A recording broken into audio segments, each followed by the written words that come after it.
Welcome, dear viewers. For more exclusive, thrilling stories every week, join our membership.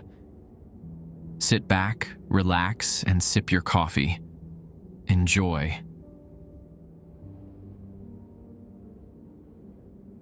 I still see her face some nights.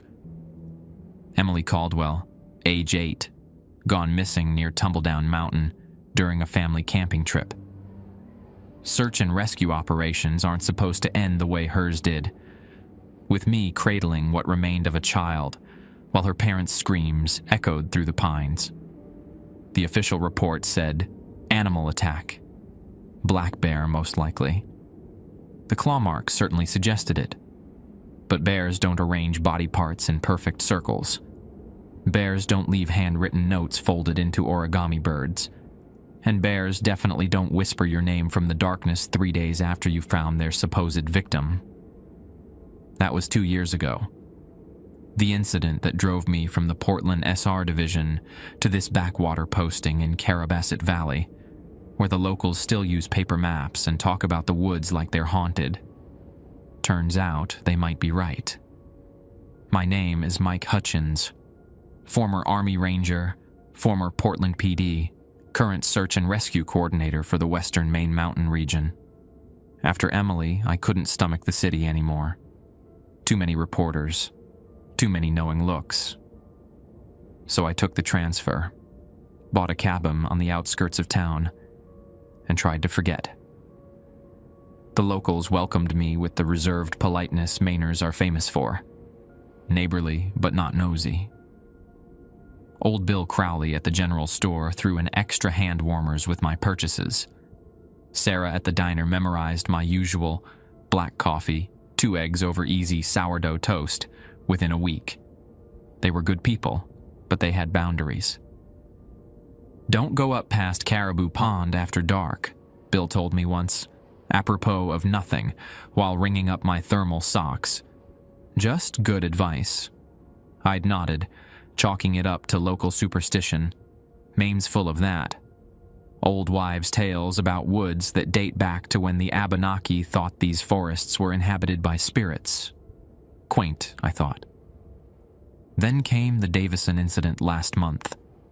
Family of 4, tourists from Massachusetts, reported missing after failing to return from a day hike on the Appalachian Trail near Saddleback Mountain. Standard operation, I thought.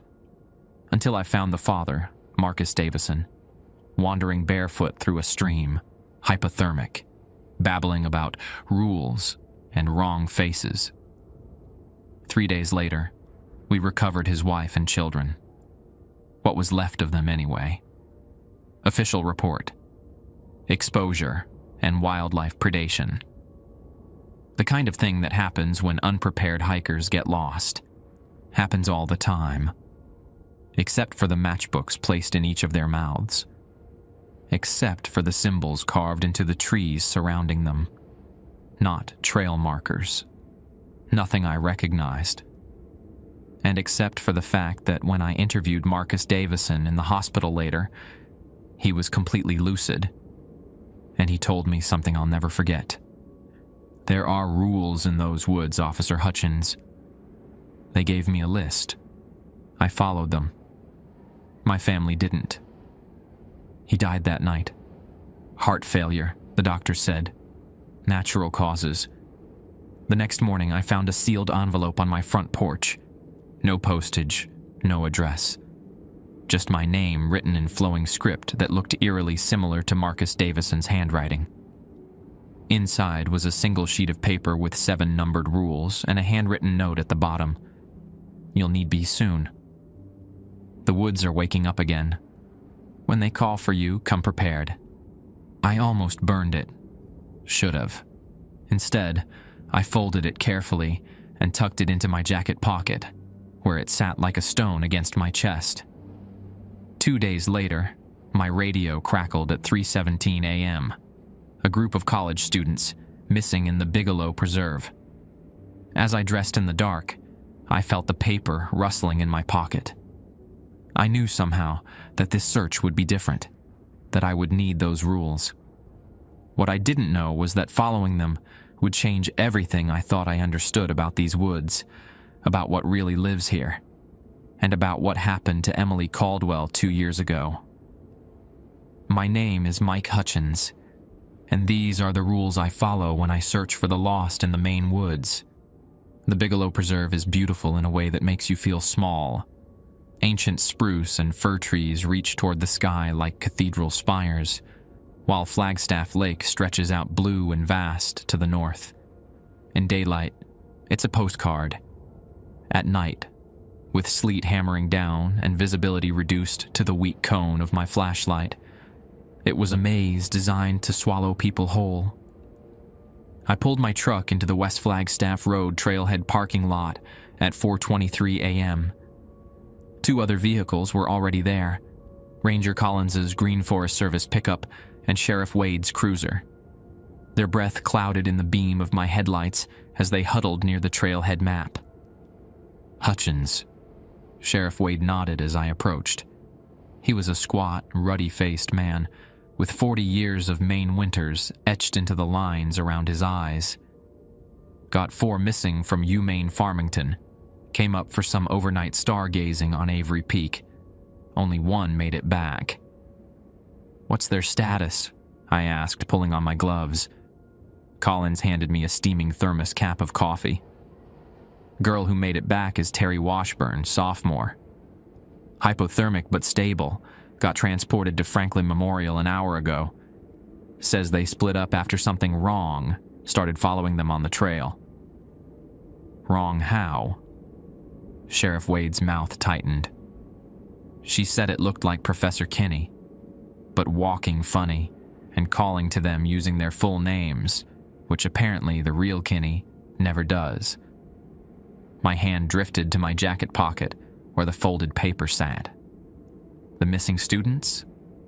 Aiden Broderick, Zoe Kim, and James Larrabee. Collins read from his notepad. Plus Professor Kinney himself. Last seen near Myron Avery's summit around 11 p.m. I unfolded my topographical map, tracing the most likely paths with my finger while my mind raced. The paper in my pocket seemed to grow heavier. "You 2 start up the Fire Warden's trail," I said. "I'll take Horns Pond route and meet you at the peak. Radio check every 30 minutes. They nodded, gathered their gear, and headed for the trailhead. I waited until their flashlights disappeared into the tree line before I pulled out the paper. The rules were written in a spidery, uneven hand. 1. If you hear your name called, count to 7 before responding. If the voice is still there, you may answer. If it's gone, keep moving. 2.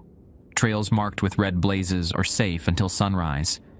After that, only follow blue. 3. If you find someone wandering alone who claims to be lost, ask them what day it is. If they give the wrong answer, do not offer to help them find their way. 4.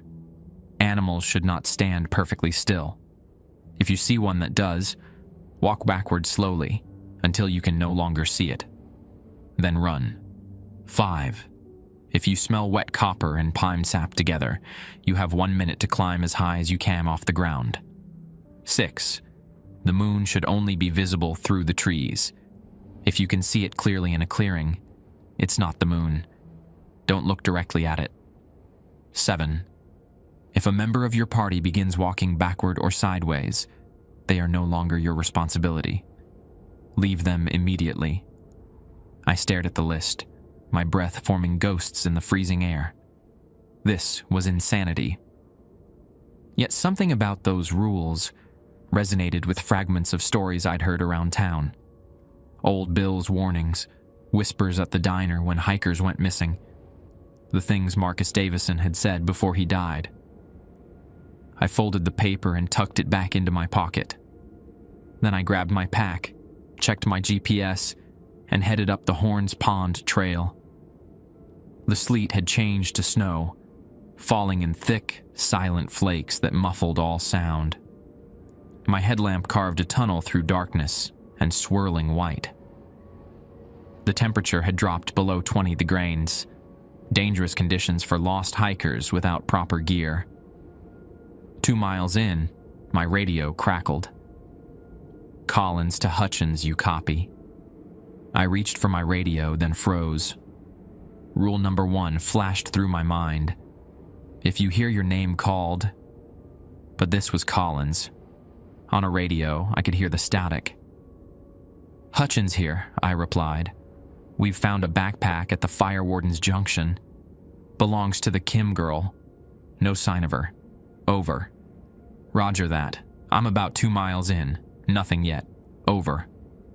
I continued climbing, the trail steepening as it wound through dense spruce. The snow was falling faster now, already accumulating on the ground. Fresh powder covered any tracks the students might have left. Around 5:30 a.m., the gray light of false dawn began filtering through the trees. That's when I first heard it. A faint call from somewhere off trail to my left. "Hello? Anyone there?" A man's voice, shaky with cold or fear. I stopped, training my light in that direction, but saw only trees and undergrowth. "This is search and rescue," I called back. "Identify yourself." "Oh, thank God," the voice replied, closer now. "It's Professor Kinney. I got separated from my students." Relief flooded through me. 1 found, 3 to go. I moved toward the voice, pushing through snow-laden branches. "Stay where you are, Professor. I'm coming to you." I broke through into a small clearing and spotted him, a tall, thin man in a blue parka, his back to me. "Professor Kinney?" He didn't turn, but his head cocked slightly at my voice. "You found me. Good. I need help finding my students. James, Aiden, and Zoe." We were at the summit when something strange happened. Rule 3 slithered into my mind. Ask them what day it is. "Professor, what's today's date?" He remained motionless, still facing away. "Why does that matter? My students are missing." A chill that had nothing to do with the cold slid down my spine.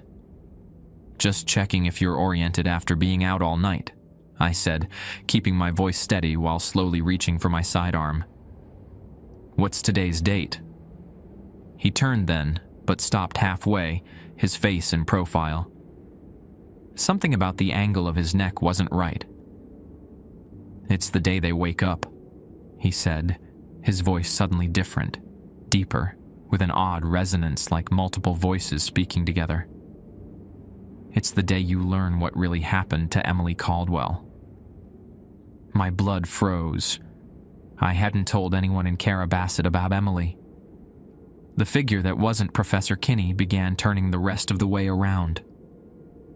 I didn't wait to see its face. I ran. I crashed through the underbrush, branches whipping my face as panic drove me forward. Years of training told me to stop, to orient myself, but the voice that wasn't Professor Kinney's had triggered something primal in my brain. Pure, animal fear. After several minutes of blind running, I staggered to a stop, lungs burning in the cold air. I bent over, hands on my knees, and fought to regain control. My headlamp illuminated swirling snow and my own ragged breath clouding before me. "Get it together, Hutchins." I pulled out my GPS. In my panic, I'd veered west off the Horns Pond Trail. Not critically lost, but not where I needed to be. I took a deep breath and checked my compass to reorient. That's when I noticed the blazes on the tree beside me, bright red paint marks standing out against the bark. Rule 2. Trails marked with red blazes are safe until sunrise. After that, only follow blue. Dawn wasn't far off, maybe 20 minutes. I scanned the woods and spotted another red blaze about 30 yards ahead, not a trail I recognized from any official map. But right now, safe sounded pretty good. I followed the red blazes at a jog, checking over my shoulder every few seconds. The marks led me on a winding path through increasingly dense forest, up a gradual incline. The snow was falling heavily now, accumulating quickly on the ground and creating a disorienting whiteout effect in my headlamp beam. After 10 minutes of following the mysterious trail, the trees suddenly thinned, and I found myself at the edge of a small clearing. In the center stood a cabin I'd never seen on any Forest Service map, a crude single-room structure with dark windows and a steeply pitched roof now blanketed in fresh snow. I approached cautiously, weapon drawn. "Hello? Search and rescue. Anyone inside?" No response. The door hung slightly ajar, a thin line of blackness separating it from the frame. I pushed it open with the barrel of my flashlight. The interior was sparse: a wood stove, a rough wooden table, a single chair, and a narrow cot against the wall. No signs of recent occupation, but no dust either. The place felt maintained. On the table lay a single item, a handheld radio, older than mine but similar in design. I picked it up and checked the frequency. It was set to the same channel we were using for the search operation. I pressed the talk button experimentally. "This is SAR Officer Hutchins. Does anybody copy?" The radio crackled to life immediately. "Mike?" Thank Christ. It was Sheriff Wade's voice, tight with tension. "Where are you?" "Collins is down. Something's out here with us." "I found a cabin," I said. "Not on any map." "What happened to Collins?" Wade's voice cut off in a burst of static. When it returned, he was whispering. "Something that looked like one of the missing kids approached us. Collins went to help. Jesus, Mike, it opened up. Like a goddamn coat. Collins is still screaming somewhere, but I can't find him." My mouth went dry. "Wade, listen to me. Ask anyone you encounter what day it is.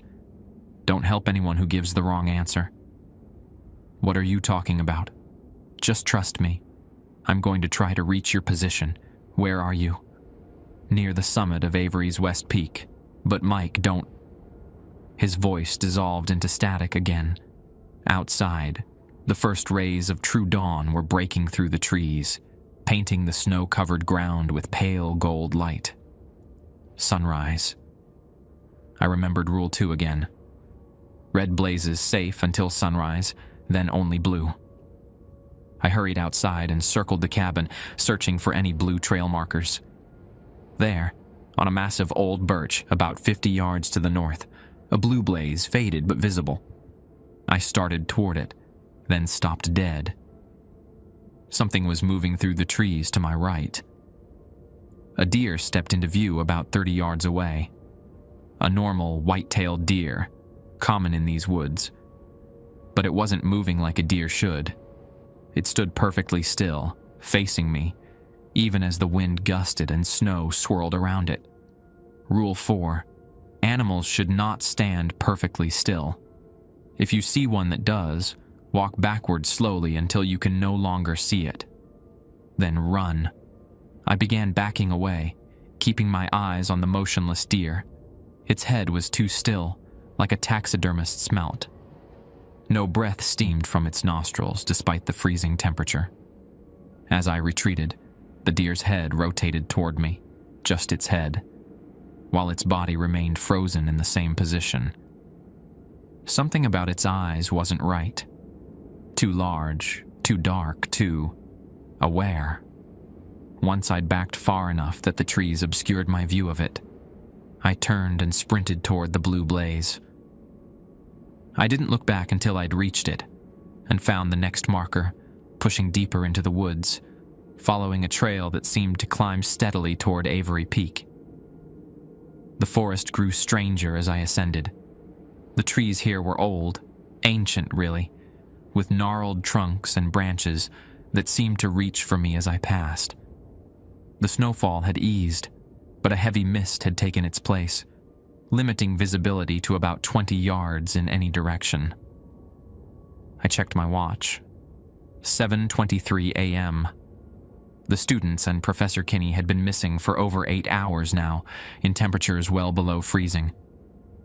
Even with proper gear, hypothermia would be setting in. I needed to find them, the real them, fast. The blue blazes led me to a stream crossing. In summer, it would have been an easy rock hop, but now the stones were slick with ice and snow. I tested each step carefully. Halfway across, I heard it, a soft, rhythmic sloshing from upstream. I killed my light and crouched low on a midstream boulder. Through the mist, a figure emerged, wading down the center of the stream. It moved with a jerky, uneven gait, like someone operating a marionette without understanding how joints work. Even from a distance, I could see it wasn't right. Too tall, limbs too long, head lolling at an impossible angle. It wore what looked like standard hiking clothes: jeans, boots, a red parka, the clothing of a college student. "Hayden?" I called out, immediately regretting breaking my cover. The figure stopped. Slowly, its head swiveled 180 degrees to face me, though its body still faced upstream. The face was that of a young man, maybe 20, with glasses and a patchy beard. But the expression was all wrong. Blank, like a doll's face. "You know me?" it said, voice flat, yet somehow surprised. "You know Aiden Broderick." I raised my weapon. "What are you?" The thing that wasn't Aiden tilted its head at an angle that would snap a human neck. "I'm learning him," it said. "Come closer. Help me learn better." "Where is the real Aiden?" "Inside," it said, and its chest began to twitch and ripple beneath the parka. "Want to see?" I backed away, keeping my gun trained on it. "Where are the others, Zoe and James, the real Professor Kinney?" "All learning," it said. Its mouth stretched into a smile that extended literally from ear to ear, the skin at the corners tearing audibly. "Soon we'll all wake up. We've been sleeping so long under the mountain." "What are you talking about? What's under the mountain?" "The old ones. The hollow people. The long hunger." It took a jerky step toward me. "We need to practice being you. It's been so long since we walked outside." I fired a warning shot into the air. "Stay back." The thing stopped, head cocking at an impossible angle. "Bullets don't work on borrowed skin, Mike Hutchins. We know this. We tried with Emily Caldwell." My blood ran cold. "What do you know about Emily?" "She was delicious," it said, smile widening impossibly. "Her fear was so bright, like yours is now." Its chest began to split open, the parka tearing as something dark and glistening pushed through from inside. The snow hit me then, wet copper and pine sap, overwhelming and immediate. Rule 5. If you snow wet copper and pine sap together, you have 1 minute to climb as high as you can off the ground. I scrambled backward, nearly losing my footing on the icy rocks, and leapt for the shore. My mind raced. There were no tall rocks nearby, no easy climbing trees within reach. The thing in the stream let out a noise that wasn't quite a laugh as its chest continued to split open, revealing a mass of writhing darkness inside the shell of Aiden Broderick. Desperate, I ran to the largest tree nearby, an ancient pine with low, sturdy branches, and began to climb as fast as I could, my boots slipping on the snow-covered bark. Below me, I heard the wet, slithering sound of something large dragging itself out of the stream. I didn't look down. I just climbed, branches tearing at my clothes, bark scraping my hands raw. I climbed until my muscles screamed, until I was 30 feet above the ground with nowhere higher to go, the upper branches too thin to support my weight. Only then did I look down. What I saw at the base of the tree still haunts me. At the base of the tree stood what remained of Aiden Broderick, or rather, the shell that had been wearing his skin. The red parka lay in tatters around a glistening mass that pulsed and shifted like oil in water. It had no definite shape, flowing and reforming constantly, but somehow maintaining a vaguely humanoid silhouette. From its surface, Dozens of thin, whip-like tendrils extended outward, probing the snow and trees around it. The thing that had emerged from Aiden's skin had no face that I could discern, but it seemed to sense me nonetheless. It circled the tree slowly, tendrils reaching upward but falling well short of my position. After several minutes of this strange patrol, it shuddered violently, collapsing in on itself until it was half its previous size. Then, with a sound like wet leather stretching, it began to change. Bones formed within the oily mass, human bones, assembling into a skeleton before my eyes. Organs bloomed around them, followed by muscle and sinew. It was building a body from scratch, constructing a human form like someone following an instruction manual without understanding the purpose. Last came the skin, flowing over the newly formed body like paint. When it finished, a perfect replica of Aiden Broderick stood at the base of my tree, fully clothed in the reconstituted remains of his hiking gear. Only his eyes were wrong, totally black, without whites or irises. "Better," it said in Aiden's voice, more natural sounding than before. "I'm learning." I remained frozen in the tree, my hands cramping from their death grip on the icy branches. My service weapon was still holstered at my hip, but the thing had already told me bullets wouldn't work. "What do you want?" I managed to ask, my voice barely steady. The Aiden thing tilted its head, the movement more fluid than before. "To wake up, to walk again, to feed." It gestured at the surrounding forest. "This was ours before your kind came. The Wabanaki knew. They stayed away from the Hollow Mountains." "The Hollow Mountains," I repeated. "You mean Bigelow, Avery Peak?" It nodded, a small, pleased smile forming on its stolen face. "You're smarter than the others, Mike Hutchins. Yes, we sleep inside. But sometimes we wake when the stars align, when the doors between thin, when blood is spilled in the right places." "Like Emily Caldwell," I said, the pieces clicking together. "Someone killed her as a sacrifice." The thing grinned wider. "The old man who lives in the yellow house. He knows the old ways. He gave us the girl. Now he's giving us more." It pointed roughly southeast. "The others are there, the gathering place. The door is almost open." A cold certainty settled in my gut. Bill Crowley, the general store owner. The Aiden thing didn't confirm or deny, just continued smiling that too-perfect smile. I thought quickly. If this thing wanted me dead, it could probably reach me regardless of how high I climbed. It was talking to me for a reason. "Why are you telling me this?" Its black eyes blinked slowly. "Because you have a choice to make, Mike Hutchins. Help us or join us. The old man promised us bodies, young, strong bodies to learn from. But you could be more.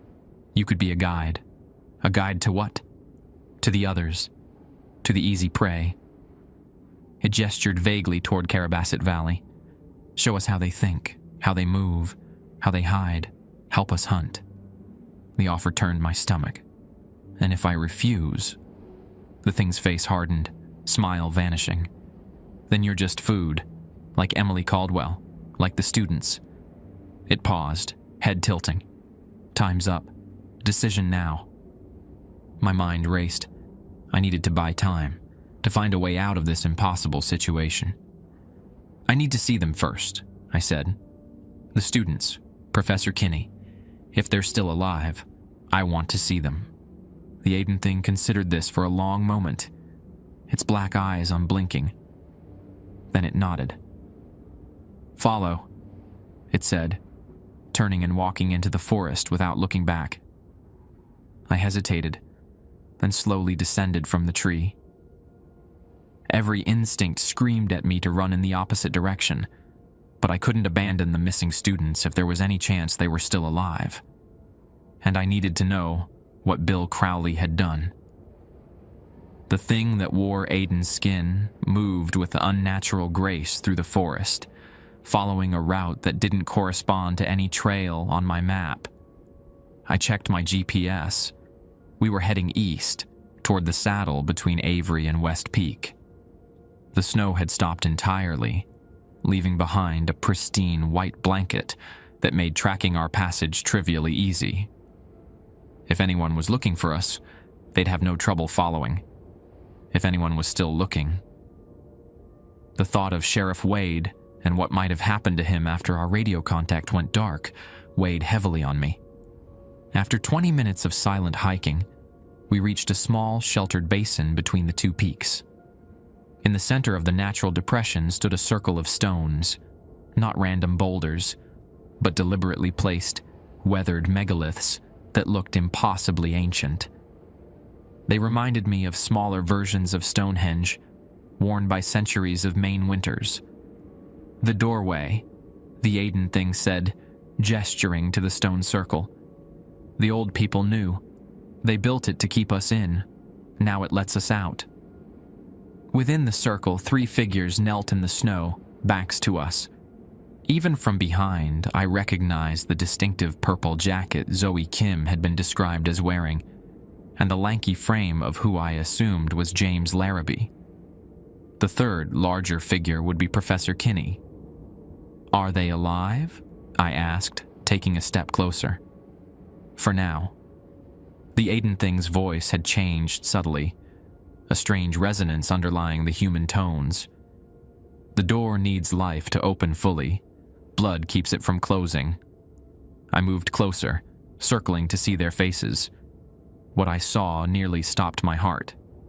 All 3 knelt in identical postures, eyes open but vacant, expressions slack. From their slightly parted lips, thin, translucent filaments extended, connecting to the ground at the center of the stone circle. The filaments pulsed rhythmically, and with each pulse the kneeling figures twitched slightly, synchronized like puppets. Where the filaments entered the ground, the snow had melted in a perfect circle, revealing dark, rich soil that seemed to breathe, rising and falling in a slow, hypnotic rhythm. "What are you doing to them?" I asked, unable to mask the horror in my voice. "Drinking," the Aiden thing said simply.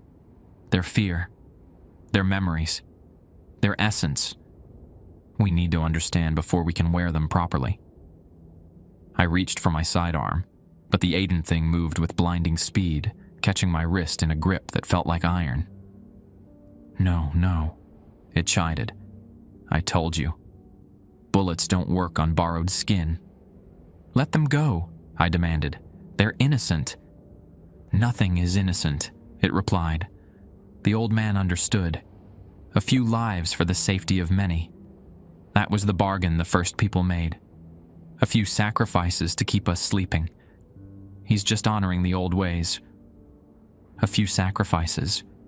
Like Emily Caldwell. Like these students. My free hand went to my pocket, fingers brushing the paper with the rules. I needed a way out, a way to save these people. Suddenly, a distant cry echoed through the basin. Human, terrified, and familiar. Sheriff Wade. The Aiden thing's head snapped toward the sound. Its face rippled, momentarily losing cohesion before reforming. Others come. Unexpected. It released my wrist and strode to the edge of the stone circle, head cocked as if listening. I used the moment to move closer to the kneeling students, examining the filaments connecting them to the breathing ground. They looked almost like spider silk, glistening with moisture, but pulsing with an internal light that shifted from blue to green to purple. On impulse, I reached for my knife. If these things were feeding on the students through these connections, perhaps severing them would free them. Before I could draw my blade, the Aiden thing whirled back toward me. "No!" it hissed, moving with that unnatural speed again. But this time, I was ready. Sidestepping its lunge and drawing my knife in one fluid motion, I slashed at the nearest filament, the one extending from Professor Kinney's mouth. The knife passed through it like it was made of air, having no effect whatsoever. The Aiden thing laughed, a horrible sound that echoed wrongly in the basin. Physical tools can't touch the threads of consciousness, Mike Hutchins. Only blood freely given can break the connection. My mind raced back to the rules. There had to be something, some clue about how to fight these things. The distant cry came again, closer now. The Aiden thing's expression darkened. "Time's up," it said. "Choose now. Guide us, or join them." I looked at the kneeling figures, their life literally being drained away into the earth. I thought about Emily Caldwell and the horrific way she died. I thought about Bill Crowley, selling out tourists and strangers to feed these ancient horrors. "I'll help you," I said, the words tasting like ash in my mouth. The Aiden thing's face split in that too wide smile again. "Good choice. First lesson starts now. Tell us about the one who comes, the loud one." "Sheriff Wade," I said, playing for time. "He's armed, dangerous, but he trusts me. I can bring him to you." The thing nodded approvingly. "Go, bring him. We'll prepare a place for him in the circle." I turned as if to leave the basin, mind frantically searching for a plan. I couldn't abandon these people, but I had no idea how to fight these creatures or free their victims. As I reached the edge of the basin, I glanced up at the sky. Through a break in the trees, I could see the full moon, impossibly large and bright against the morning sky. Wait. Full moon? In broad daylight? Rule 6 flashed through my mind. The moon should only be visible through the trees. If you can see it clearly in a clearing, it's not the moon. Don't look directly at it. Too late, I realized my mistake. I'd looked directly at the false moon, and a wave of dizziness immediately washed over me. The world tilted sideways, colors inverting briefly before snapping back to normal. When my vision cleared, I wasn't standing at the edge of the basin anymore. I was kneeling inside the stone circle, a slick, transparent filament extending from my own mouth into the breathing earth below. I couldn't move. Not my arms, not my legs, not even my eyes. My body had become a prison, my mind the only thing still free. Panic surged through me, but even that remained trapped within, unable to manifest as increased breathing or racing heart. I was frozen, a living statue. The filament extending from my mouth pulsed with sickly light. With each throb, I felt memories being pulled from me. My childhood in Augusta, my military service, Emily Caldwell's death, each extracted like teeth from unwilling gums. The pain wasn't physical, but something deeper, more fundamental. These things were drinking my essence, my very self. The Aiden thing sauntered into my field of vision, that horrible smile still plastered across its stolen face. "See? Much easier this way. No need to convince you now." It crouched down, bringing its face level with mine. "Your memories taste interesting. So much guilt, so much fear. Delicious."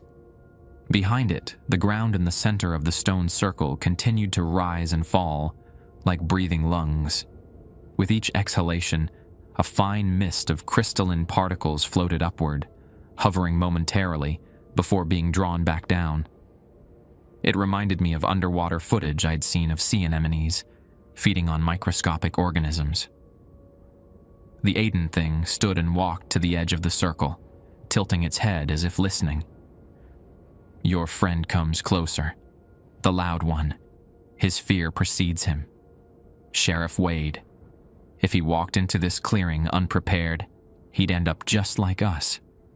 I strained against my invisible bonds, fighting with everything I had to move, to shout a warning. Nothing happened. Don't waste energy, the Aiden thing said without turning. The connection is complete. Only blood freely given can break it now. It paused, head cocking further. He brings others. Many footsteps. Others? A rescue party? My hopes rose marginally. Then again, what could ordinary search and rescue personnel do against these things? The Aiden thing seemed unconcerned. It returned to the center of the circle and knelt beside the breathing earth. Placing one hand on the soil, it began to speak in a language I'd never heard, guttural sounds interspersed with clicks and whistles no human throat could produce. The breathing ground responded, its rhythm increasing. The filaments connecting us to it pulsed faster, and with each pulse, more memories were torn away. I felt myself growing hollow, pieces of my identity vanishing one by one. A sound like cracking ice emanated from beneath us. The soil at the center of the circle split, revealing a narrow fissure that widened steadily. From within the growing crack, a thick, gray mist began to rise, not like normal fog, but something that moved with purpose, coiling and reaching like tentative fingers. "The door opens," the Aiden thing said, switching back to English. "The sleepers wake." The mist continued to pour from the fissure, pooling around our kneeling forms. Where it touched exposed skin, it left behind a crystalline residue that sparkled in the morning light. The sensation was like thousands of tiny needles pricking my flesh, but even this pain remained trapped inside my paralyzed body. Voices approached from beyond the basin, Sheriff Wade's distinctive baritone, plus others I didn't recognize. The Aiden thing hissed in annoyance. "Too soon," it muttered. "The door is not fully open." It stood and circled us, its movements becoming more erratic, less human. The stolen face of Aiden Broderick began to ripple and shift as its concentration wavered. "Hide," it decided, gesturing toward the mist. Immediately, the gray fog thickened, rising until it obscured everything within the stone circle from outside view. Through the swirling mist, I saw Sheriff Wade enter the basin, accompanied by 4 forest rangers in their distinctive green uniforms. They moved cautiously, weapons drawn, sweeping the area with tactical precision. "Hutchins," Wade called. "Collins, you out here?" The Aiden thing smiled that terrible smile. It raised one hand, and the mist parted slightly, just enough to give the search party a clear view of us kneeling in the circle. "Help!" it called in a perfect imitation of my voice. "Over here! I found them!" Wade and the rangers turned toward the sound, squinting through the mist. "Hutchins, is that you?" The trap was set. Once they entered the circle, they'd be taken just like us. I fought desperately against my paralysis, focusing every ounce of willpower on moving something, anything. A finger, an eyelid, my lips. And then I remembered. Rule 1. If you hear your name called, count to 7 before responding. If the voice is still there, you may answer. If it's gone, keep moving. Wade was cautious by nature. He knew these woods and their dangers. If he followed that rule, even unconsciously. "Hutchins," he called again, taking a tentative step forward. 1. The Aiden thing smiled wider, gesturing for the mist to part further. 2. Wade and 2 rangers moved closer, while the other 2 rangers circled to the left and right. Standard search and rescue protocol. 3. "Hurry!" the Aiden thing called with my voice. "They're alive but fading fast." 4. Wade paused, something like suspicion crossing his weathered face. "Mike, what's your status?" 5. The fissure in the center of the circle widened further. The mist was thickening, solidifying into forms that were almost humanoid but wrong. Too tall, too thin, limbs at impossible angles. 6. "Mike?" Wade called again, taking a step back. "Report." 7. The Aiden thing's smile faltered. "We found the missing students," it called, still using my voice. "Need medical assistance immediately." But Wade was already backing away, raising his hand to signal the rangers to hold position. "That's not Mike," he said quietly, but in the unnatural stillness of the basin, his words carried clearly. Mike always reports status first, then situation. The Aiden thing hissed in frustration. Its face rippled violently, features melting and reforming. "Too late," it growled, its voice now a distorted version of Aiden's.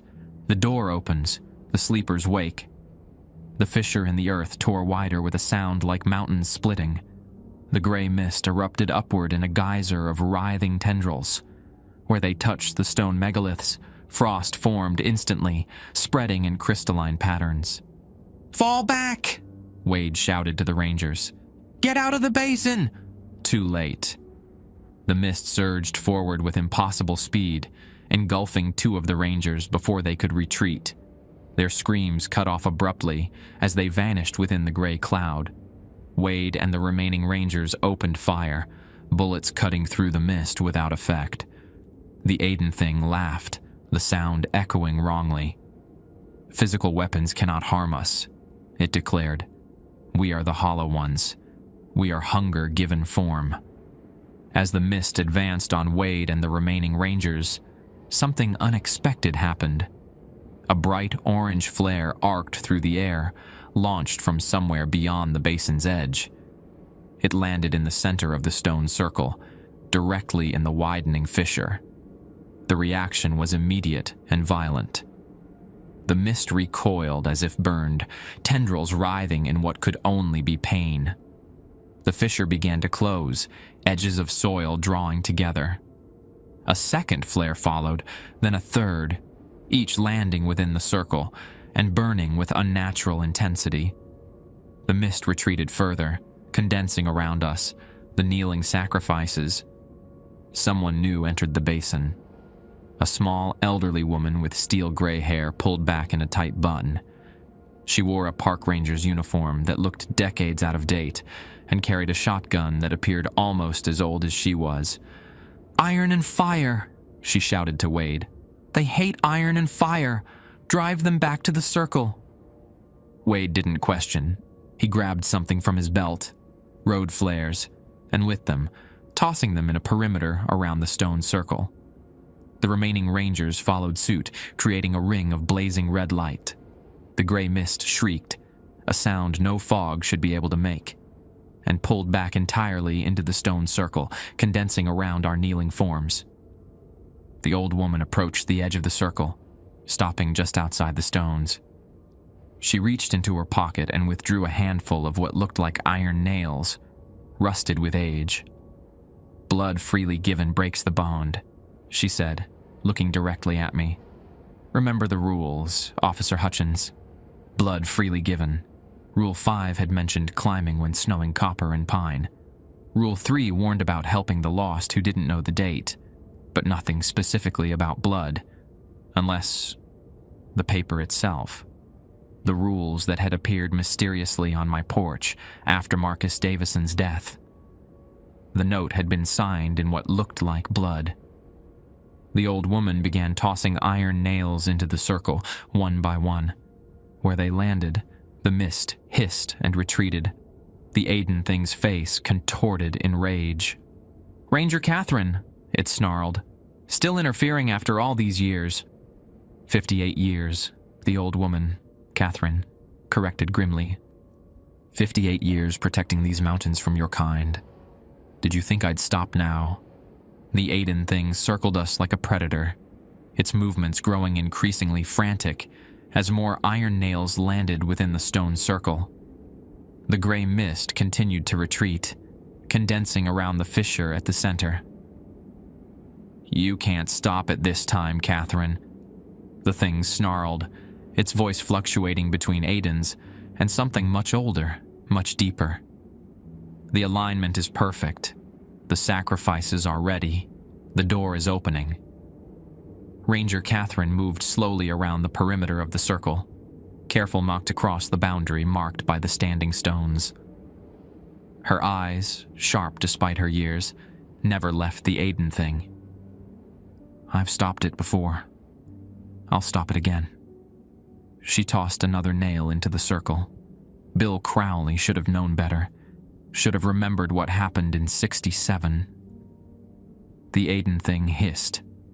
The old man serves us now. Has served us for decades.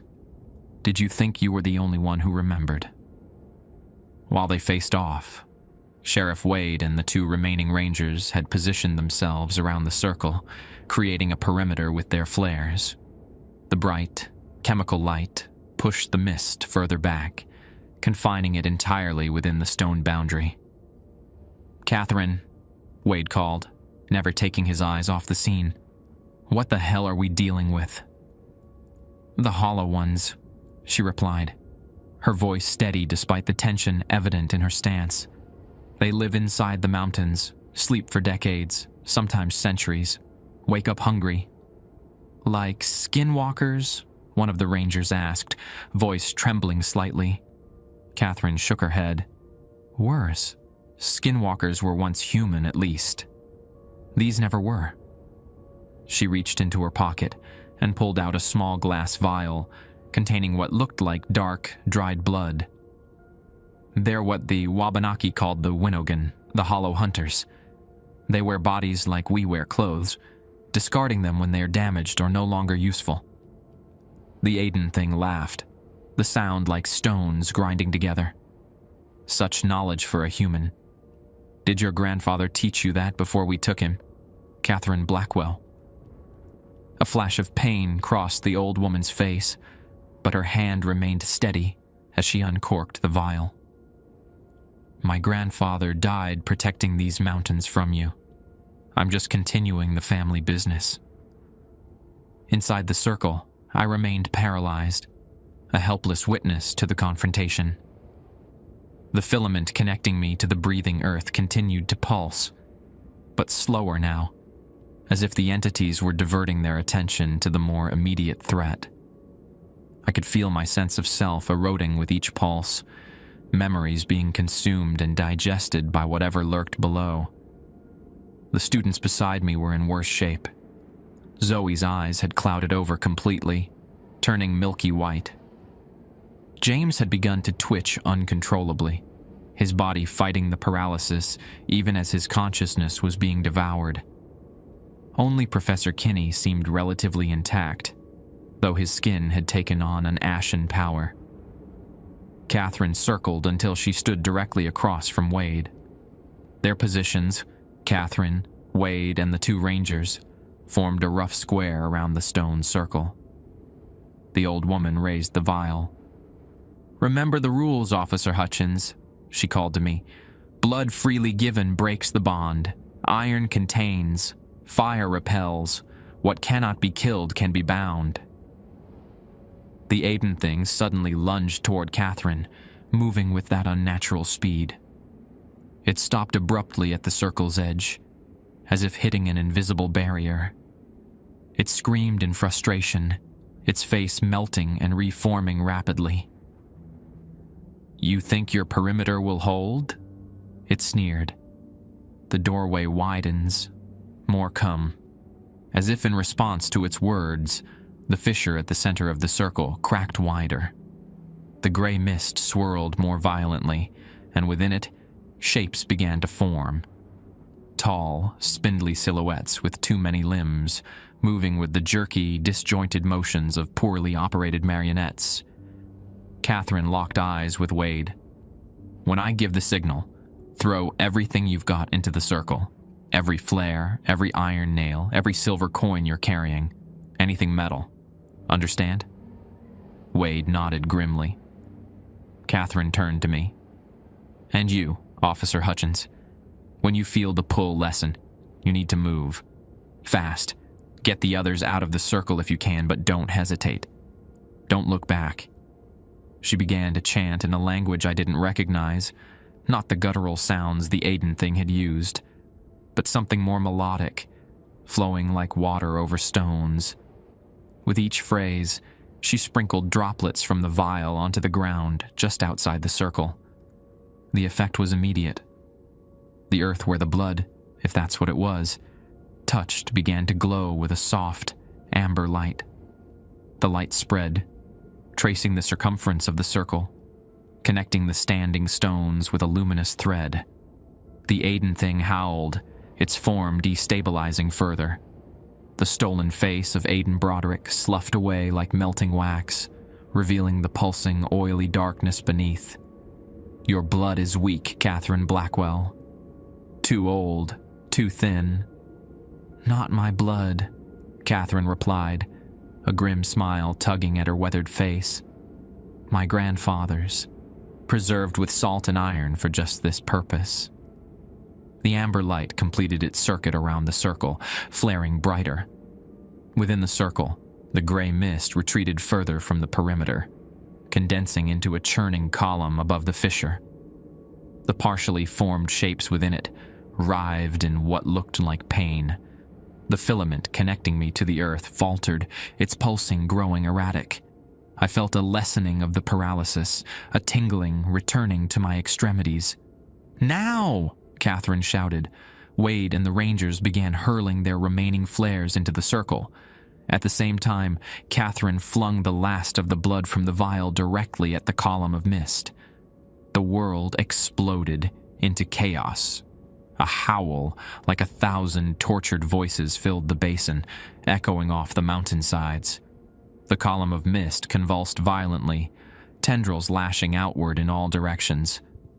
The flares ignited something within the mist itself, setting off chemical reactions that painted the scene in strobing blues and greens.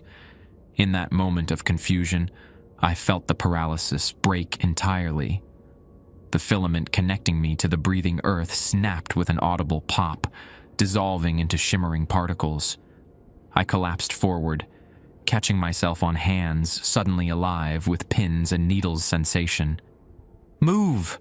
Catherine's voice cut through the cacophony. "Get out of the circle." I scrambled to my feet, legs shaky but responsive. To my left, Professor Kinney also stirred, the filament connecting him having broken as well. But Zoe and James remained kneeling, still connected, still being drained. A decision point. Catherine had said to get out, not to look back. But I couldn't leave the students. I lunged for Zoe first, grabbing her around the waist and pulling backward with all my strength. For a moment, nothing happened. It was like trying to move a statue anchored to the ground. Then something gave way, and we both tumbled backward. The filament stretched thin, then snapped, dissolving like mine had. The column of mist shrieked again, a sound that made my teeth vibrate in my skull. Tendrils shot from it, whipping toward us with vicious intent. "Hutchins, move!" Wade shouted, firing his service weapon into the mass of mist. The bullets passed through harmlessly, but the mist recoiled slightly from the sound.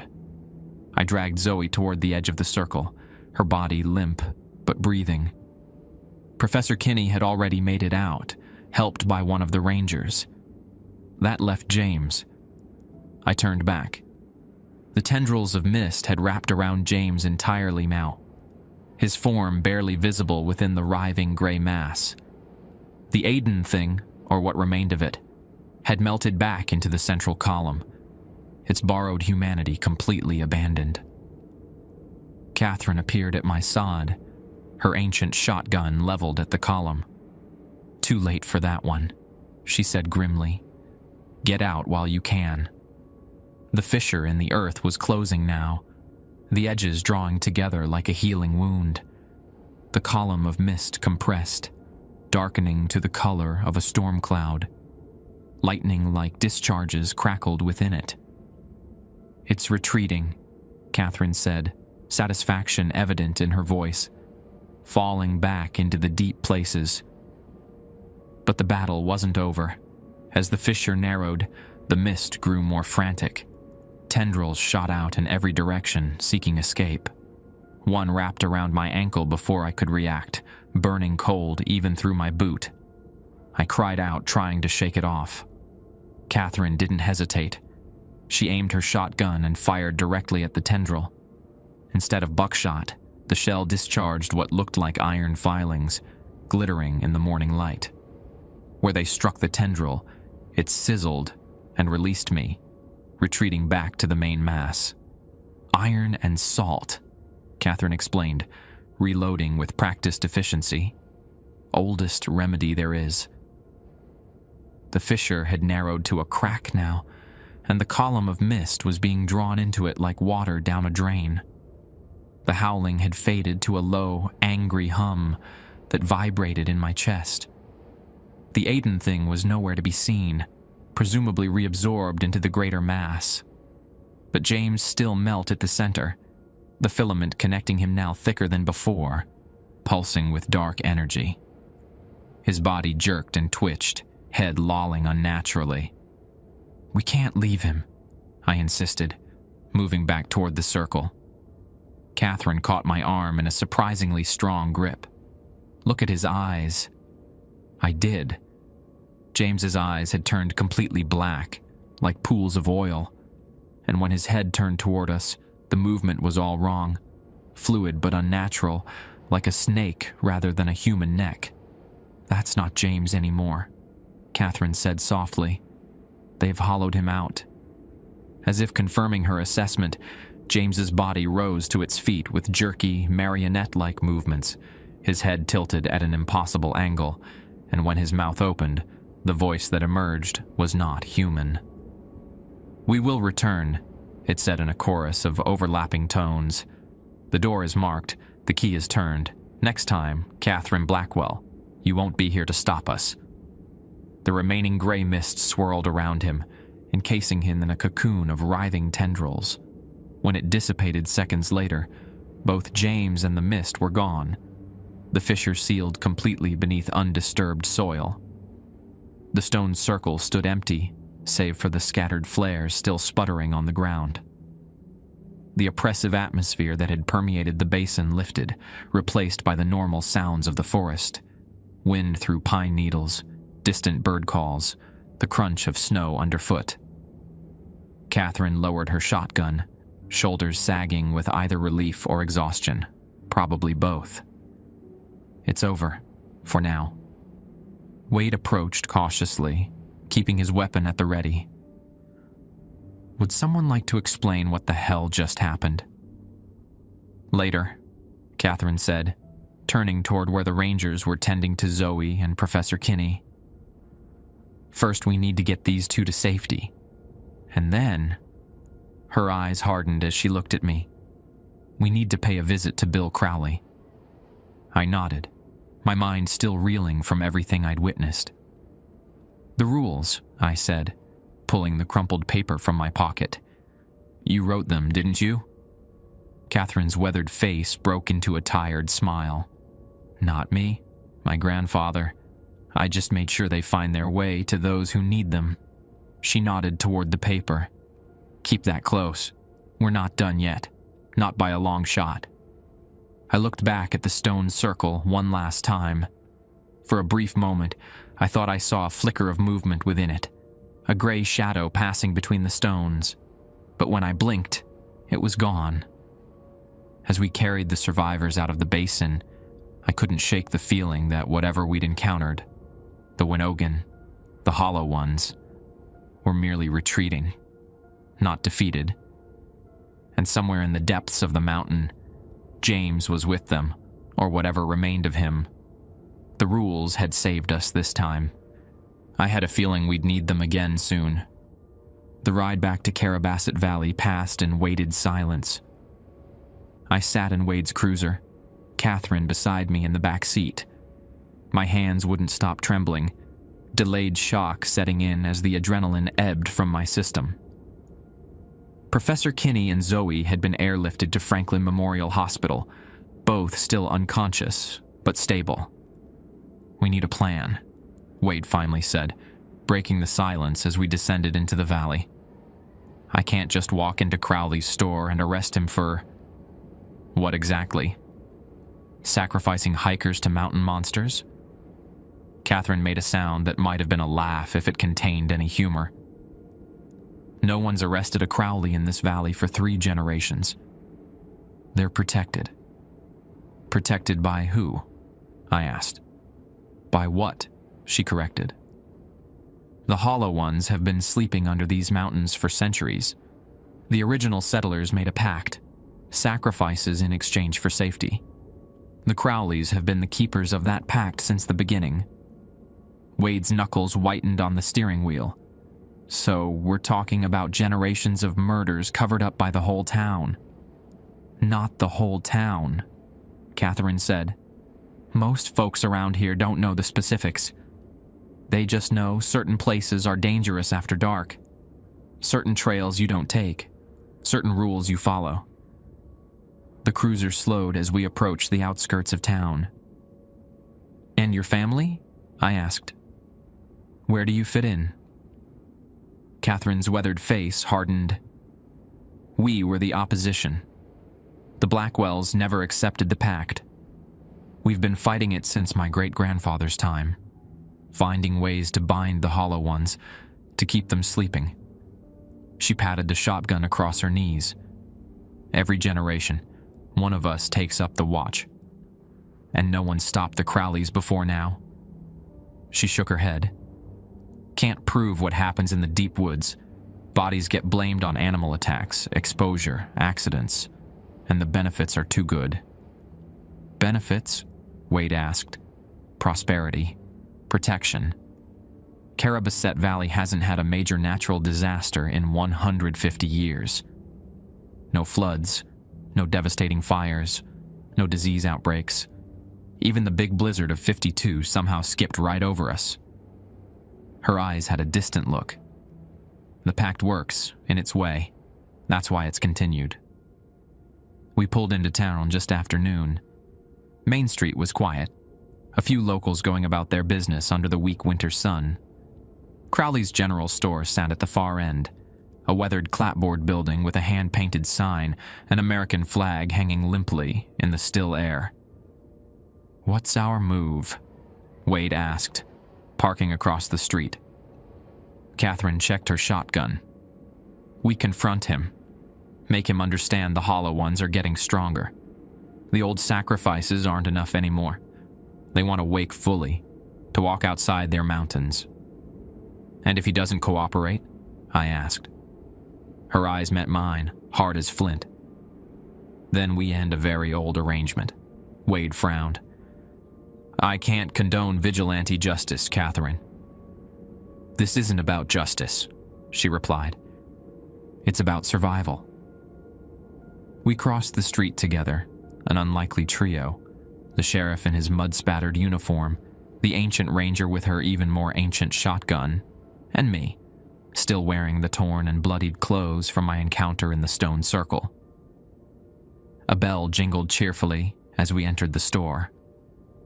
The interior was dimly lit and smelled of leather, coffee, and wood smoke. Shelves lined the walls, stocked with everything from canned goods to fishing tackle to homemade jams. At the back, a pot-bellied stove radiated welcome heat. Behind the counter stood Bill Crowley himself, wiping down the ancient cash register. He looked up as we entered, his friendly shopkeeper's smile fading as he registered who had come calling. Catherine, he said, voice carefully neutral. Been a while. Not long enough, Bill. Catherine's shotgun wasn't raised, but she made no effort to conceal it. Crowley's eyes flicked to Wade, then to me, lingering on my torn jacket and the dried blood on my hands. I see you've met our visitors, Officer Hutchins. The Hollow Ones? I said. Yeah, we got acquainted. Right after they tried to drain me dry in your little stone circle. Something like genuine regret crossed Crowley's face. You weren't supposed to be involved. Just the students. Outsiders. Nobody who'd be missed around here. Wade stepped forward, hand resting on his sidearm. William Crowley, I should arrest you right now for the disappearance of James Larrabee and attempted murder of Zoe Kim and Professor Kinney. Crowley's smile returned, sad and knowing. On what evidence, Sheriff? You really want to start that process? Ask yourself how many of your predecessors knew about the arrangement. Ask yourself why nobody's interfered all these years. Wade's jaw tightened, but he didn't draw his weapon. Crowley turned to Catherine. It has to be done. You know that better than anyone. The hollow ones must be fed, or they wake hungry. Would you rather sacrifice a few strangers or watch them hollow out the entire valley? There were alternatives, Catherine snapped. My family found ways to keep them bound without blood. Your family chose the easy way. The effective way, Crowley corrected. Your grandfather's binding wore off. Always does. Blood is the only permanent solution. I stepped closer to the counter. Tell me about Emily Caldwell. Something flickered behind Crowley's eyes. Caution, maybe even fear. What about her? The thing wearing Aidan Broderick's skin said she was delicious, said her fear was bright. My voice remained steady, though my hands had curled into fists. It said you gave her to them. Crowley's shoulders slumped slightly. I didn't choose her specifically. Sometimes they have preferences. Children's fear is stronger, purer. It sustains them longer. The admission hit me like a physical blow. I surged forward, grabbing him by his flannel shirt. You son of a bitch, she was 8 years old. Wade pulled me back while Crowley adjusted his collar, unfazed. I take no pleasure in it, Officer Hutchins. But the arrangement must be maintained. One child every few years means hundreds survive. The math is simple. And Marcus Davison? I asked. The father who survived while his family died? Crowley nodded. Sometimes they like to leave one alive. A witness who no one will believe. It amuses them. He gestured to Catherine. Ask her. She knows their ways better than anyone. The alignment is stronger this year, Catherine said, ignoring his deflection.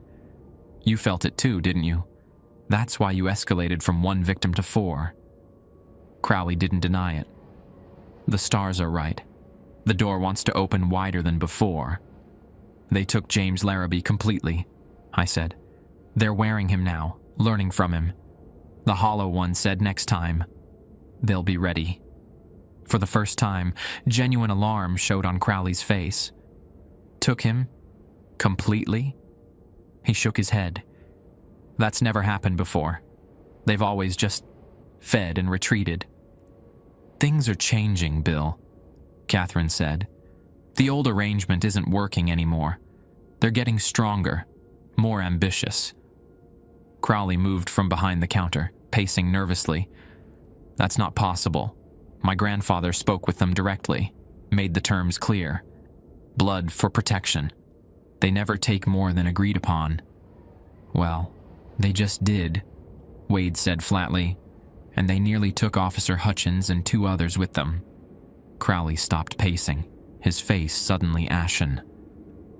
If they're breaking the arrangement. He didn't finish the thought, but fear had replaced his earlier confidence. Catherine stepped forward. We need to reinforce the bindings, all of them, every circle, every doorway on the mountain. There are more stone circles? I asked. 7 in total, Crowley confirmed. 1 for each peak in the Bigelow Range. He ran a hand through his thinning hair. If they're truly waking, truly breaking the arrangement, then we're all in danger, Catherine finished. The bell above the door jingled again. We all turned to see Sarah from the diner entering, a covered dish in her hands. Brought you some of that apple cobbler you like, Bill, she said cheerfully, then froze as she registered the tension in the room. Everything okay here? Crowley forced a smile. Just fine, Sarah. Sheriff's asking about some missing hikers. Sarah nodded, setting the dish on the counter. Those college kids. Her eyes found mine. Heard you were up on the mountain all night searching, Mike. Any luck? Before I could answer, Catherine stepped forward. Sarah, how long have you lived in the valley? Sarah blinked at the non-sequitur. Born and raised, Blackwell, right? You used to run the Eastern Ranger Station. Still do, Catherine said. Tell me, have you noticed anything strange lately? Unusual animal behavior, people acting odd. Sarah's friendly expression faltered slightly. Well, now that you mention it, old Jenkins's dog won't go near the tree line anymore. Just sits and howls if they try to walk him up there. And my nephew said he saw someone walking backward through the playground at night last week. I told him it was just his imagination, but Rule 7 flashed through my mind. If a member of your party begins walking backward or sideways, they are no longer your responsibility. Leave them immediately. Crowley and Catherine exchanged significant looks. It's starting already, Catherine said quietly. Crowley nodded, any pretense of denial gone. They're pushing at the boundaries. Testing. Testing for what? Wade asked. Full awakening, Catherine said grimly. They don't want sacrifices anymore. They want to hunt freely again, like they did before the settlers, before the Wabanaki, before anyone lived in these valleys. Sarah looked between us, confusion evident. What are y'all talking about? Crowley made a decision. He moved to the door, flipped the open sign to closed, and locked it. Sarah, you might want to sit down. There are some things about this town you need to understand. We don't have time for a history lesson, Catherine objected. The bindings need to be reinforced before nightfall. She needs to know, Crowley insisted.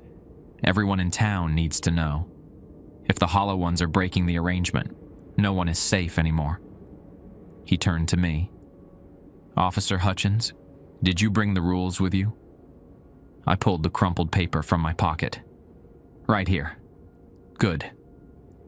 Crowley's eyes were deadly serious. You're going to need them. We all are. Outside the window, the afternoon sun slipped behind a bank of clouds, casting the street in premature shadow.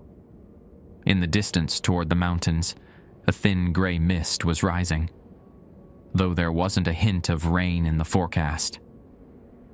It's beginning, Catherine whispered. Bill Crowley's back room could have belonged to a museum of local history or a paranormal investigator's office. Shelves groaned under the weight of leather-bound journals dating back to the 1800s. Maps covered one wall, the Bigelow Range marked with symbols I didn't recognize. Glass cases displayed artifacts, stone arrowheads, iron nails with strange markings, vials of dark substances.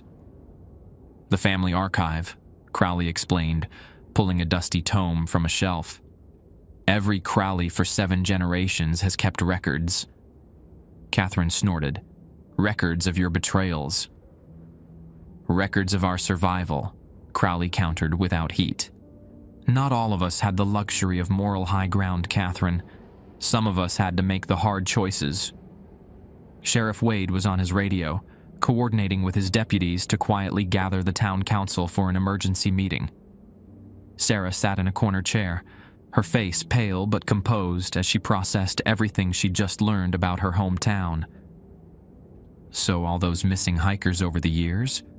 Sarah said quietly. Not all were sacrifices, Crowley clarified, spreading a map on the table. The mountains are dangerous in ordinary ways too, but yes, some were chosen. By you, I said, unable to keep the accusation from my voice. Crowley met my gaze.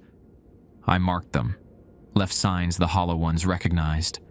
I never physically harmed anyone myself. That's a distinction without a difference, Wade growled, rejoining us after finishing his call. Perhaps, Crowley conceded, but it kept this town safe for decades. He tapped the map. These are the 7 circles. Avery Peak, where you encountered them today.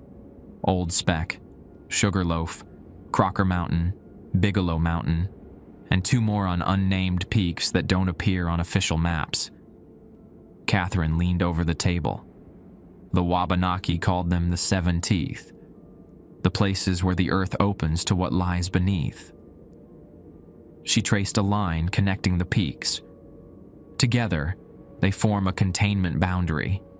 As long as the circles are maintained, The hollow ones stay inside their territory. And when the circles fail? I asked. Catherine's face was grim. 1797. The Rangeley incident. 3 entire settlements disappeared in a single night. The survivors spoke of people walking wrong, of mist that followed them, of neighbors who weren't quite right anymore. She nodded toward the bookshelves. It's all on the records, isn't it, Bill? Crowley nodded reluctantly. My ancestor was the only Crowley to survive. He helped establish the arrangement afterward. I studied the map, noting the distance between peaks. We can't possibly reinforce all 7 circles before nightfall. We don't need to, Catherine said. The breach is at Avery. That's where they are pushing hardest. Secure that one, and we buy time for the others. What about the town? Sarah asked. If these things are waking up, everyone needs to know how to protect themselves. Wade nodded. Council meeting in 1 hour at the town hall. Everyone with authority to spread the word will be there. They won't believe it, Crowley warned. Not without proof. Then we'll give them proof, I said. The hospital isn't far. We bring Professor Kinney here if he's conscious. Let him tell them what he saw. Catherine had moved to a glass case, examining the artifacts inside. We'll need supplies. Iron, salt, flares. She turned to Crowley. And blood. Crowley's mouth tightened. There's a freezer in the cellar. My grandmother's blood, preserved with the old methods. Potent. Your family's blood works better than others, Catherine acknowledged grudgingly. Part of your pact. A dubious honor, Crowley said dryly. I'll fetch it. Sarah, would you help me carry things up from the cellar? As they disappeared down a trapdoor behind the counter, Wade turned to Catherine. You really believe all this? Magic blood and ancient pacts? Catherine fixed him with a level stare. You saw what happened on that mountain, Sheriff. What would you call it? Wade had no answer. I pulled out the rules paper again, studying the 7 directives that had saved my life. These rules. They're not just for survival, are they? They're weaknesses, ways to identify the hollow ones, ways to evade them. Catherine nodded. My grandfather compiled them after 60 years of fighting these things. Each one represents a lesson learned in blood. She touched the paper gently. Keep that close. We'll need to make copies for everyone. My phone buzzed. Service had returned now that we were back in town. It was the hospital. Professor Kinney is awake, I reported after a brief conversation. Disoriented but stable. He's asking for me specifically. Go, Catherine said decisively. Find out what he remembers, what he knows. We'll prepare here. I'm coming with you, Wade said, keys already in hand. I want a statement from him about what happened up there. We left Catherine examining the maps while Sarah and Crowley gathered supplies from the cellar. The sky had darkened further during our time in the store. Unnatural storm clouds gathering over the mountains. The air felt charged, like just before a lightning strike. At Franklin Memorial Hospital, the halls were busier than usual. Nurses moved with hurried efficiency between rooms. In the waiting area, people sat with minor injuries, cuts, bruises, a broken arm. 3 car accidents this morning, the receptionist explained when Wade asked about the activity. And we've had 6 cases of sleepwalking injuries since last night. Full moon brings out the weirdness. Wade and I exchanged glances. The moon hadn't been full last night, and sleepwalking injuries weren't common in a town this size. Professor Kinney was in a private room on the 2nd floor. He sat propped up in bed, a bandage around his head, an IV in his arm. His skin retained that ashen quality I'd noticed in the stone circle, but his eyes were alert. Officer Hutchins, he said as I entered, his voice raspy. You found us. Just in time, it seems, I replied, taking the chair beside his bed. How much do you remember? He stared at his hands. Flashes. We were on Avery Peak, star watching. Then, something came from the trees. It looked like a park ranger, but wrong somehow. It called to us. "Using your full names?" I prompted. He looked up sharply. "Yes." "How did you know?" "Just confirming some details," Wade said, standing at the foot of the bed. "Please continue, Professor." "It separated us, somehow. I remember trying to keep the students together, but we got confused in the dark." His hands twisted the bedsheet. "Then the mist came. Gray, thick. It herded us somewhere. A circle of stones." He shuddered. "After that, just fragments. Being on my knees. Something feeding on me, taking pieces of myself away." "And Zoe?" I asked. "Is she recovering too?" Kenny nodded weakly. "She's down the hall. Hasn't spoken yet. Just stares at the ceiling." I leaned closer. "Professor, we need your help. These things, the hollow ones, they're waking up. Breaking an old arrangement. The town needs to hear what happened to you. What you saw." He recoiled. No, I can't. I can't think about it. I can't speak about it." "People will die if you don't," Wade said bluntly. "You don't understand." Kenny's voice dropped to a whisper. "They're still with me, in my head, watching through my eyes, listening through my ears." "What do you mean?" "They don't just take," he said, eyes wide and frightened. "They leave pieces of themselves behind, like parasites, seeds." His hand moved to his chest. I can feel it. Here, waiting, growing. Wade took a step back, hand instinctively moving toward his sidearm. "Are you saying you're infected?" I asked carefully.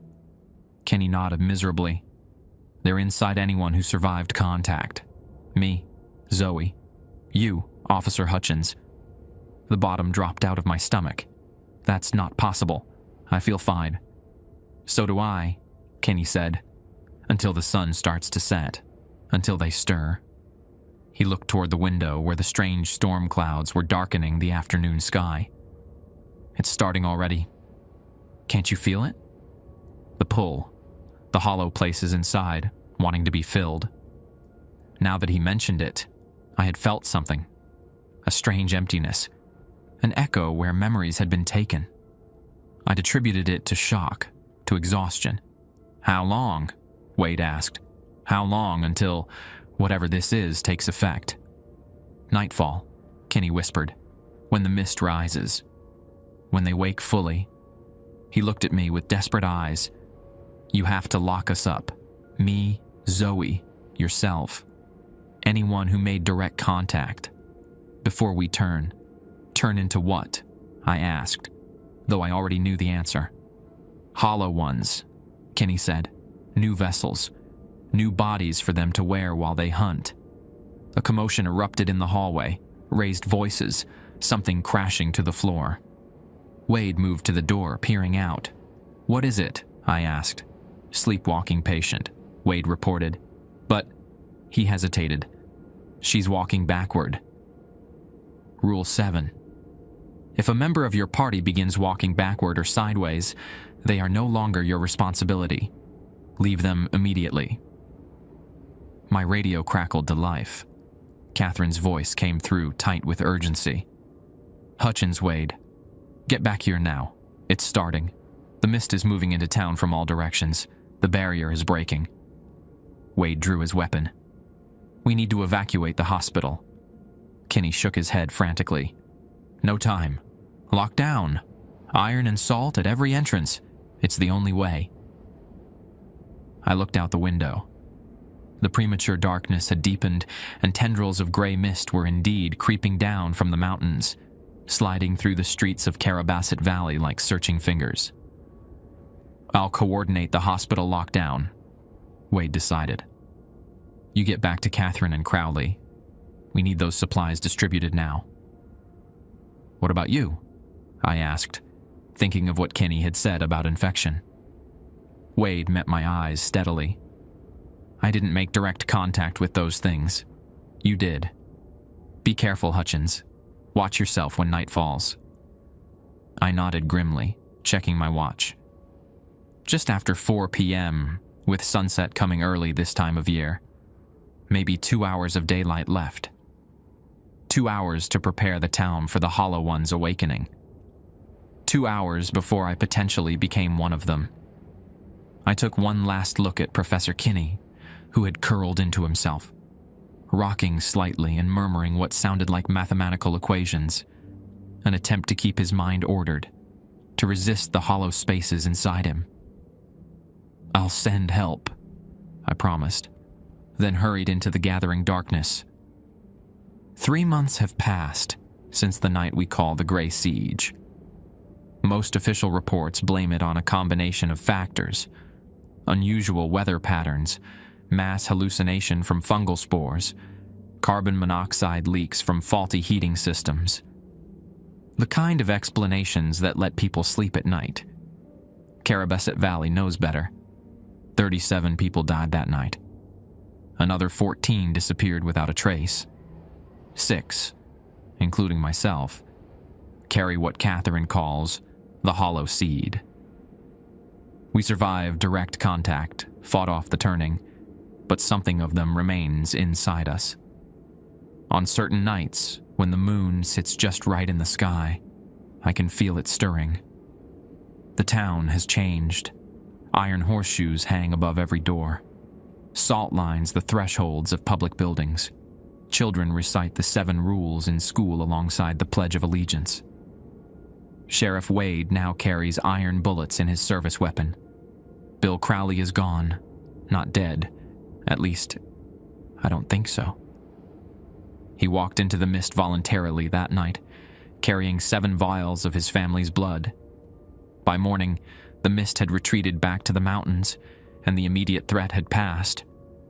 No one has seen him since. His sacrifice, if that's what it was, bought us time. Catherine believes he's renegotiating the arrangement from the inside, becoming a kind of ambassador to the Hollow Ones. I'm not sure what to believe. Catherine has moved permanently into town. She's training others now, passing down the Blackwell knowledge while she still can. Her health isn't good. Fighting off the Hollow Ones at her age took more from her than she's willing to admit. Zoe Kim returned to college in Farmington. She calls me sometimes, usually after midnight, to talk about the hollow spaces she feels inside herself. We're the only ones who truly understand what it's like.